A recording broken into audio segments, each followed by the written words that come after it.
Welcome to Healthy Habits with Heidi Hills, where we build healthy habits for a better life. Several weeks ago, I shared with you three main causes of stress. And the last couple of weeks, we talked about physical stress and chemical stress. And today, we're going to finish off the series talking about emotional stress. Now, emotional stress, wow, with this world we have today that we live in, there is so much emotional stress going on all around. We have so many things on our plate that we usually feel a little bit overwhelmed. You know, we have work, family, bills to pay, and so on and so forth. So it's easy to feel a little bit overwhelmed. Now, we have in our bodies, we have our nervous system, and we actually have part of that nervous system is it kind of breaks down into, we've got our sympathetic and our parasympathetic nervous systems. Unfortunately, the sympathetic nervous system is usually on, and that's where we're experiencing stress. So that is known as the freeze, fight, or flight. We want to be able to move our body into parasympathetic nervous system once in a while to the rest and digest stage so that we can calm ourselves down. Because if we're running around in that sympathetic nervous system all the time, it's just really unhealthy for us. It wears down on our overall health and wellness, and we are not able to function the way we want to be. So today I want to share with you just a couple of ways in how you can reduce some of that emotional stress.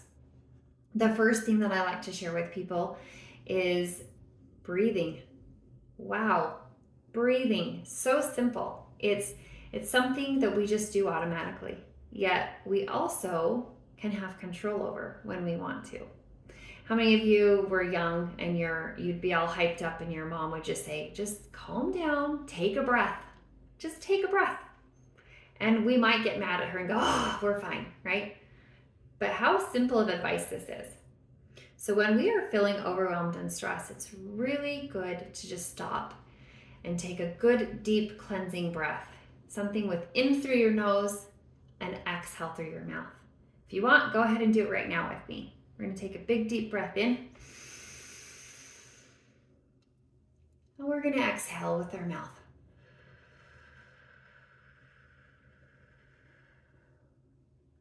Something here to do is just inhale and then exhale a little bit longer. There's some other breathing techniques that are great out there. We're not going to get into those today, but just some deep cleansing breaths is a great way to help calm your system.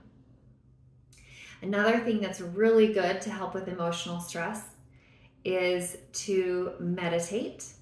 Meditation comes in many ways. Sometimes I use it with my breathing and just focus on my breathing, counting in, counting it when I'm holding it, counting it when I'm exhaling. Some things like that just helps clear your mind. Another form of meditation, if you believe in a higher power, which I do, is prayer.